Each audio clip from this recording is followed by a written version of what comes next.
Baik, Assalamualaikum warahmatullahi wabarakatuh. Sebelumnya, perkenalkan, saya Raffi Akbar Sonanda Putra dengan NIM akhir 009. Dan saya Nakamalik SDM dengan NIM akhir 103. Baik, di sini kami akan mempresentasikan tentang makalah kami, yaitu Indonesia Gelap dengan Krisis Demokrasi dan Tantangan Tata Kelola.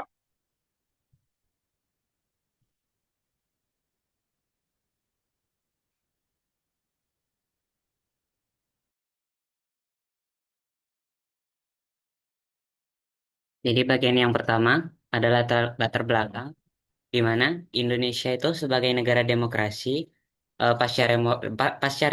reformasi masih dihadapkan pada tantangan besar, politik, uang, dominasi oligarki, dan lemahnya penegakan hukum terus mencederai proses demokrasi. Kebijakan kontroversial seperti revisi UU KPK, putusan MK tentang usia capres, dan wacana dui fungsi TNI ini menimbulkan kekhawatiran bagi publik. Ketimpangan ekonomi yang ekstrim, utang negara yang membengkak, serta inflasi yang menekan daya beli masyarakat. Di sisi lain, pembangunan infrastruktur dan digitalisasi budaya terus berjalan, namun tak mampu menutupi persoalan pendidikan, kesehatan mental, kebocoran data, serta krisis lingkungan. Meskipun cakupan JKN tinggi dan ekonomi tumbuh stabil, masalah pengangguran muda, ketimpangan kota desa, dan skor pendidikan yang rendah itu masih menjadi penghambat dari kemajuan. Puncaknya itu terdapat pada Februari 2025, di mana terdapat tagar Indonesia Gelap viral sebagai bentuk ekspresi kekecewaan masyarakat terhadap korupsi yang sistemik, ketidakadilan hukum, serta kebijakan yang dinilai tidak berpihak pada rakyat. Gerakan ini mencerminkan keresahan yang mendalam terhadap arah bangsa yang dianggap semakin tidak jelas dan penuh dengan ketimpangan.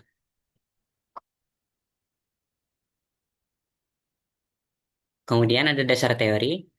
Yang pertama ada bidang politik, di mana politik ini merupakan upaya untuk mengatur kekuasaan dalam masyarakat untuk mencapai kebaikan bersama.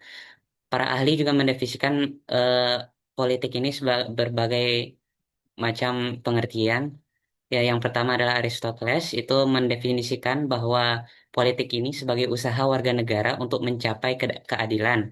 Kemudian ada Max Weber, menekankan kekuasaan dan otoritas. Sedangkan Harold Roswell melihat politik sebagai distribusi siapa yang mendapat apa, kapan, dan bagaimana. Kemudian politik yang ideal ini adalah partisipatif dan adil. Namun di Indonesia sering terjebak dalam dominasi elit, oligarki, dan minimnya ruang partisipasi dari publik. Kemudian bidang ekonomi, ekonomi ini mempelajari cara memanfaatkan sumber daya yang terbatas untuk memenuhi kebutuhan yang tidak terbatas. Kinerja ekonomi negara itu dapat dilihat dari PDB, inflasi, dan ketersediaan lapangan kerja. Ekonomi yang stabil dan merata akan menyejahterakan rakyat, sedangkan ketimpangan dan krisis dan menimbulkan gejolak sosial dan melemahkan kepercayaan pada pemerintah. Kemudian bidang selanjutnya adalah sosial, di mana aspek sosial ini mencerminkan hubungan antar individu dalam masyarakat serta nilai dalam norma yang berlaku. Negara itu wajib menjamin keadilan sosial, akses terhadap layanan dasar, serta perlindungan terhadap kelompok yang rentan. Ketika terjadi ketimpangan sosial dan diskriminasi, maka muncul juga potensi konflik, kesenjangan, dan melemahnya rasa persatuan dan nasionalisme. Kemudian budaya. Budaya merupakan keseluruhan cara hidup manusia yang diwariskan, termasuk bahasa, seni, adat, dan nilai-nilai lokal. Budaya itu dapat menjadi identitas dan kekuatan pemersatu bangsa. Namun, di era globalisasi dan budaya asing membuat budaya lokal terancam punah. Maka negara di sini dan masyarakat juga perlu aktif dalam pelestarian dan promosi budaya nasional. Kemudian bagian bidang pertahanan dan keamanan, di mana pertahanan itu berfokus pada ancaman dari luar, seperti agresi militer, sementara keamanan itu menyangkut ancaman dari dalam negeri, seperti kriminalitas dan terorisme. Kemudian sistem pertahanan dan keamanan yang kuat itu dapat menjaga stabilitas nasional. Partisipasi rakyat di sini juga menjadi kunci dalam konsep pertahanan semesta yang dianut oleh bangsa Indonesia. Bidang selanjutnya adalah pendidikan, di mana pendidikan adalah proses yang membentuk individu yang cerdas, berkarakter, dan berdaya saing. Selain aspek formal di sekolah, pendidikan juga mencakup pembelajaran di keluarga maupun di masyarakat. Tujuannya yaitu tidak lain dari menciptakan manusia yang tidak hanya pintar, tetapi juga bermoral dan siap menghadapi tantangan zaman. Kemudian ketenaga kerjaan, di mana ini meliputi seluruh aspek hubungan antara pekerja, pemberi kerja, dan pemerintah. Sistem ketenaga kerjaan bertujuan untuk menciptakan pekerjaan yang layak, perlindungan hak pekerja, dan hubungan industrial yang sehat.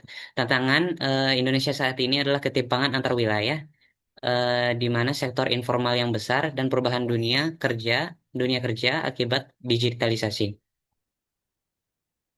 Kemudian kesehatan ini dapat mencakup kesehatan fisik, mental, dan juga sosial yang seimbang. Sistem kesehatan yang baik itu harus mampu untuk menjangkau seluruh masyarakat dan menekankan pada upaya pencegahan, bukan hanya pengobatan. Pendidikan kesehatan, layanan berkualitas, dan kolaborasi kolaborasi lintas sektor menjadi kunci untuk membangun masyarakat yang sehat. Kemudian bidang teknologi merupakan penerapan ilmu yang dibuat untuk mempermudah kehidupan manusia. Perkembangan teknologi digital di saat ini itu sudah mulai menyentuh semua aspek seperti pendidikan, ekonomi, hingga pemerintahan. Namun manfaatnya hanya bisa dirasakan secara luas jika kita menyiapkan infrastruktur dan sumber daya manusia yang mumpuni. Kemudian bagian bidang infrastruktur, di mana infrastruktur ini merupakan sistem dasar seperti jalan, listrik, air, ataupun internet yang menunjang aktivitas sehari-hari masyarakat. Pembangunan infrastruktur bertujuan untuk meningkatkan konektivitas, distribusi barang ataupun jasa, serta pelayanan publik. Infrastruktur yang merata dan berkelanjutan akan mempercepat pertumbuhan ekonomi dan mengurangi kesenjangan antar wilayah.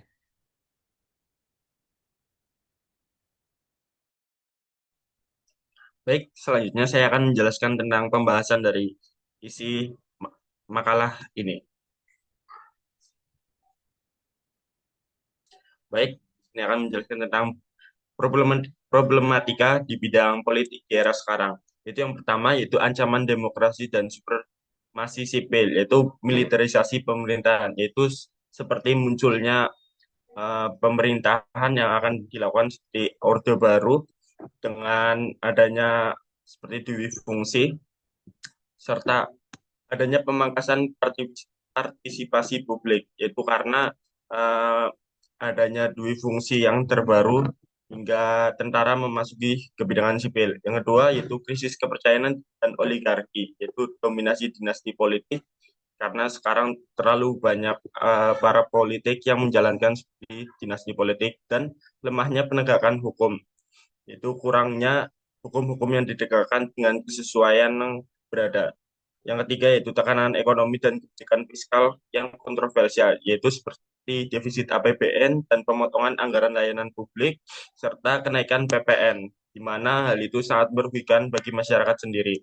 Yang keempat yaitu konflik dan prioritas pembangunan, yaitu seperti di eskalasi Papua dan konflik agraria, proyek IKN, yang kedua hal itu masih kurang diperhatikan. Selanjutnya ada alokasi untuk modernisasi alutsista dan tekanan anggaran layanan publik. Seperti dari segi anggaran ini lebih mementingkan untuk memodernisasikan alutsista sendiri dibanding dengan anggaran untuk kepentingan publik. Baik.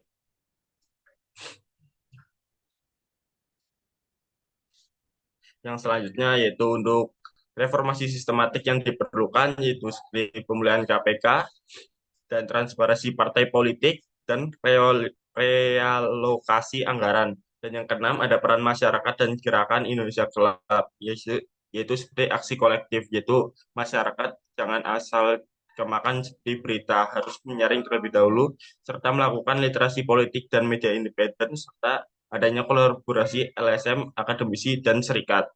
Dengan krisis legitimasi, polarisasi politik, maka resiko gagal mencapai Indonesia 4 2045 tanpa respon holistik.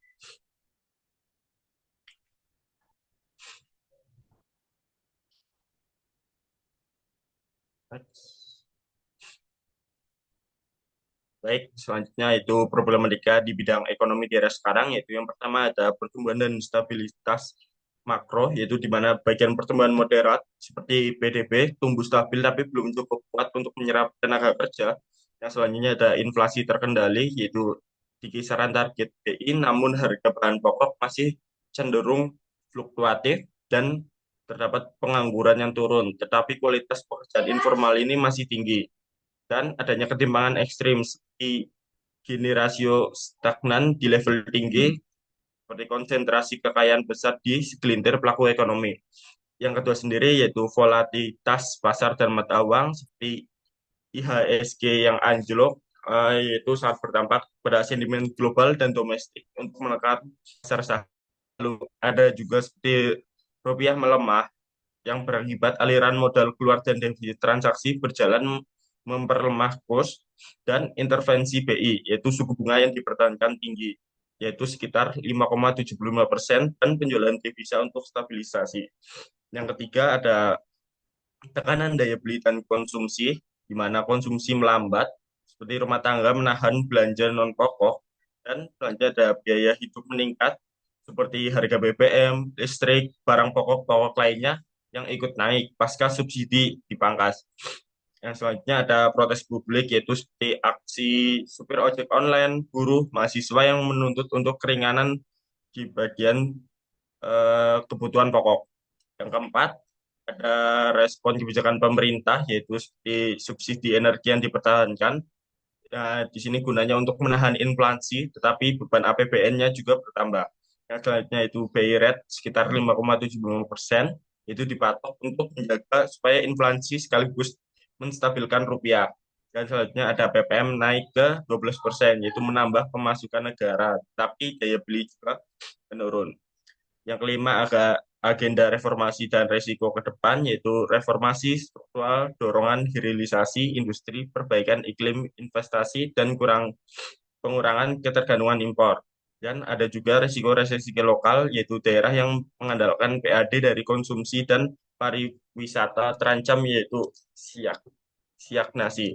Yang keenam, yaitu ada sentimen publik dan gerakannya, seperti adanya kepercayaan konsumen yang menurun seperti dibuktikan dengan survei yang menunjukkan bahwasanya indeks keyakinan turun di bawah 100 dan adanya gerakan sosial seperti tagar protes Indonesia Gelap di bagian bidang ekonomi dan aksi demonstrasi buruh dan mahasiswa untuk menekan pemerintah di bidang perekonomian supaya membaik. Yang selanjutnya ada problematika sosial, mana yang pertama yaitu masalah utama sosial yaitu kemiskinan dan kesenjangan di mana presentasi kemiskinan stagnan di angka 9 sampai 10% dengan ketimpangan Gini rasio 0,38% yang di mana dengan angka itu sulit diturunkan. Dan untuk bagian kesehatan sendiri akses layanan primer belum merata seperti defisit BPJS yang menumpuk dan isu kesehatan mental yang meningkat. Dan yang kedua, tantangan implementasi yaitu distribusi yang tidak merata seperti dana bansos dan fasilitas kesehatan yang sering tak sampai ke daerah-daerah yang terpencil dan membutuhkan. Dan adanya data koordinasi basis data penerima bantuan yang tumpang tindih dan lintas kementerian atau lembaga yang kurang sinkron. Yang ketiga yaitu respon pemerintah, yaitu seperti untuk program bantuan sendiri ada seperti PKH, kartu sembako, subsidi tunai yang diperluaskan. Dan untuk di infrastruktur dan kesehatan mentalnya ada penguatan puskesmas, layanan konseling online, dan pembangunan fasilitas kejiwaan. Dan yang keempat, untuk rekomendasi ahli dan aktivis, yaitu melakukan perbaikan sistem seperti integrasi data yang terpadu, dan untuk infrastruktur dan layanan kesehatan, yaitu perluasan puskesmas bergerak di wilayah terpencil. Dan untuk tekanan publik seperti dan gerakannya seperti protes Indonesia Gelap, warga dan seluruh aspek bermasyarakat perlu menuntut untuk perbaikannya bansos dan layanan dasar supaya menunjang kehidupan. Nah, yang selanjutnya itu problematika di bidang budaya di era sekarang. Yang pertama yaitu ancaman terhadap budaya lokal seperti globalisasi dan digitalisasi yang mereduksi praktis tradisi seperti tari, upacara adat, dan lain halnya. Dan ada juga bahasa daerah yang terancam punah karena kan generasi muda yang kurang minat. Yang kedua itu respon dan kebijakan pemerintah sendiri yaitu ada seperti program revitalisasi budaya seperti festival daerah, rumah budaya, dan ada juga seperti dana desa yang dialokasikan untuk pelestarian adat dan pelatihan seni. Yang ketiga itu untuk tantangan implementasinya sendiri seperti kapasitas daerah terbatas, ada juga seperti SDM, anggaran, dan infrastruktur budaya yang kurang memadai, dan kurangnya koordinasi antara OPD terfragmentasi. Dan untuk dampak krisis budaya ini sendiri bisa juga seperti hilangnya identitas lokal, sehingga dapat menurunnya rasa kebangsaan dan potensi ekonomi kreatif daerah yang terhambat. Dan untuk rekomendasi dan solusinya itu ada digital archive, yaitu menyediakan dokumentasi dan platform virtual tool. Lalu ada juga pendidikan berbasis bahasa budaya dan kemitraan publik publik swasta. Dan untuk tekanan publik dan gerakan sosialnya seperti komunitas kreatif dan LSM budaya untuk melakukan menginisiasi kelas gratis seperti kelas kebudayaan daerah. Dan selanjutnya yaitu problematika pertahanan dan keamanan.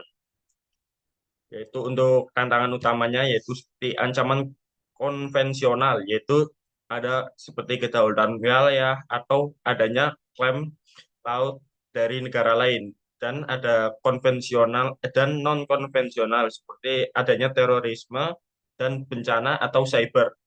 Yang kedua ada ketegangan di Laut Natuna seperti kapal nelayan dan patroli asing yang memasuki CII RI, yaitu untuk melakukan eskalasi klaim wilayah. Seperti dengan itu perlu dilakukannya patroli terpadu dari baik TNI maupun Polri, BMKG, dan KKP. Dan untuk ancaman siber, itu seperti rencana pembentukan angkatan siber yang belum terrealisasi penuh karena adanya kerawanan serangan terhadap infrastruktur yang krisis. Untuk pendekatan sistem meratanya itu sistem pertahanan keamanan rakyat semesta yang integrasi TNI, polisi, warga, dan swasta diharuskan untuk melakukan implementasi di level baik itu desa, kecamatan yang masih parsial.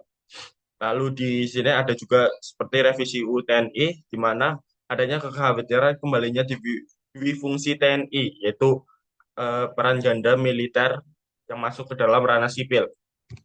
Nah, itu dibutuhkan kepastian untuk batas tugas dan kontrol sipil yang tegas. Yaitu yang selanjutnya ada permasalahan di kesiapan ibu kota negara baru, di mana pemindahan pusat pemerintahan ke Kaltim menuntut pengamanan ekstra seperti logistik, jalur evakuasi, dan infrastruktur pertahanan, yang dimana itu masih dalam fase pembangunan. Untuk dinamika publik sendiri, opini dan protes masyarakat yang menuntut transparansi anggaran untuk di bagian pertahanan dan keamanan ini, dengan dikecualikan hak sipil dan dialog publik yang masih minim. Yang selanjutnya adalah problematika di bidang pendidikan. Ya, sekarang adanya kesenjangan akses di permasalahannya itu seperti sekolah di wilayah terpencil atau minoritas yang kekurangan sarana, baik itu seperti ruang kelas, listrik, internet, ataupun buku-buku atau guru yang memadai. Dan ada juga anak usia sekolah di keluarga miskin yang terpaksa putus sekolah dikarenakan biaya atau jarak. Di sini pemerintah melakukan upaya seperti program dana pos afirmasi dan pos kinerja untuk sekolah 3T, dan pengadaan e-learning dan wifi gratis di 10.000 desa. Untuk kendalanya dan tantangannya sendiri yaitu seperti distribusi peralatan yang sering terlambat ataupun rusak sehingga tidak sesuai dengan yang seharusnya, dan adanya juga kapasitas guru lokal yang memanfaatkan teknologi yang terbatas karena guru cenderung menggunakan teknologi yang terbaru sehingga sistem pembelajaran masih sedikit tertinggal. Untuk kualitas tenaga pendidikannya sendiri terdapat berbagai masalah di proporsi guru yang bersertifikat masih di bawah target yaitu 70%, dan banyak guru honorari yang belum mendapat pelatihan memadai. Di sini pemerintah melakukan upaya seperti program PPG yaitu pendidikan profesi guru dan pelatihan berkelanjutan yaitu KKP, yaitu in service training, dan melakukan insentif tunjangan sertifikat hingga 1 sampai 2 juta per bulan. Dan untuk kendala dan tantangannya sendiri yaitu kuota PPG terbatas dan banyaknya juga guru yang belum terkebagian. Dan ada juga mutu pelatihan di daerah terpencil yang kurang dengan standar. Untuk relevansi dan kurikulumnya sendiri terdapat berbagai masalah seperti kurikulum yang masih kaku, yang hanya berfokus pada hafalan, bukan kepada keterampilan abad 12, yaitu critical thinking ya, dan problem solving. Untuk CEO dan industri sendiri mengeluhkan setiap lulusan dari sekolah ini kurang siap kerja ataupun berwirausaha. Dan pemerintah sendiri melakukan upaya seperti implementasi kurikulum merdeka dan kolaborasi dengan industri untuk magang dalam praktik vokasi. Dan untuk kendala dan tantangannya, guru kesulitan beradaptasi dengan metode-metode yang sering kali berubah. Dan ada pula fasilitas praktik yang masih terbatas. Selanjutnya itu problematika di bidang tenaga kerjaan di era sekarang, yaitu untuk permasalahannya sendiri adanya tingginya pengangguran yang terbuka, di mana angka ini masih cukup tinggi dari standar yang ditentukan, dan terdapat produktivitas yang rendah, di mana banyaknya pekerja yang melakukan produktivitas kurang dari hal yang ditentukan, dan perlindungan pekerjaan yang minim seperti kurangnya dari perusahaan menyediakan lingkungan kerja yang memadai supaya menjamin keselamatan dan kesehatan pekerja, dan adanya ketimpangan upah yaitu pekerja biasanya tidak mendapatkan upah yang sesuai dengan yang semestinya. Dan untuk solusi strategisnya yaitu ada perbaikan sistem pelatihan kerja untuk para pekerjanya, dan untuk itu ada perluasan perlindungan pekerja, dan lalu ada penanganan ketimpangan dan penguatan pasar kerja. Yang selanjutnya yaitu problematika di bidang kesehatan, yaitu seperti ada permasalahan seperti ketimpangan akses layanan seperti di daerah-daerah terpencil kurang mendapat layanan akses layanan yang memadai, dan juga seperti kurangnya ada dokter, baik dokter perobatan maupun peralatan yang menunjang untuk kesehatan. Lalu ada kualitas layanan yang tidak merata, dan ada beban ganda penyakit, serta adanya masalah pembiayaan JKN, di mana untuk itu ada terdapat berbagai solusi strategis di pemerataan layanan untuk setiap daerahnya, ada penguatan sistem rujukan, dan penanganan beban ganda berpenyakit, serta melakukan reformasi JKN ini sendiri. Lanjut. Untuk problematika di bidang teknologi di era sekarang yaitu seperti permasalahan yang dihadapi adalah kesenjangan akses teknologi antar wilayah, di mana terdapat beberapa wilayah yang kurang mendapat akses teknologi yang memadai, hingga dengan itu wilayah tersebut kurang mendapat informasi serta kemajuan zaman yang kurang. Yang kedua ada literasi digital yang rendah, di mana masyarakat terkadang masih suka bermain digital, tetapi kurangnya literasi sehingga terdapat informasi yang terkadang dapat dengan mudah disalahgunakan. Yang ketiga ada SDM dan inovasi teknologi yang minim, di mana di SDM dan inovasi ini kurang mengikuti perkembangan kemajuan global untuk masyarakat Indonesia sendiri, dan terdapat regulasi dan kebijakan yang dilema, di mana eh, dari pemerintahan sendiri masih mementingkan beberapa faktor dibandingkan untuk kemajuan kemajuan teknologinya sendiri. Untuk rekomendasi strateginya yaitu pertama, memperkuat infrastruktur digital di setiap daerah. Yang kedua, meningkatkan literasi digital masyarakat, khususnya juga untuk kelompok yang rentan, di mana beliau eh, gampang sekali termakan hoax. Yang ketiga, dorongan ekosistem inovasi melalui kolaborasi pemerintah, swasta, dan akademik. Sehingga dari ketiga aspek ini dapat berkolaborasi untuk menunjang bagaimana kemajuan teknologi di era sekarang. Dan yang keempat, percepatan implementasi regulasi perlindungan data dan dukungan untuk startup, di mana pemerintah juga perlu andil dalam melakukan kemajuan. Oke, yang selanjutnya yaitu terdapat peristiwa penting menuju kemerdekaan. Untuk tantangan utamanya yaitu ketimpangan geografis, dan yang kedua kualitas dan keberlanjutan proyek, dan yang ketiga kesenjangan pendanaan partisipasi dan adanya korupsi. Untuk solusinya sendiri yaitu melakukan reformasi kebijakan, dan yang kedua adanya juga penguatan kapasitas di setiap aspek bernegara, dan yang ketiga melakukan kolaborasi multisektor, dan yang keempat melakukan prioritas daerah 3T. Baik, yang selanjutnya untuk penutup, bahasanya di pemerintahan Gibran ini, pemerintahan Prabowo Gibran ini menghadapi krisis kepercayaan dari publik dengan adanya seperti hashtag tagar Indonesia Gelap.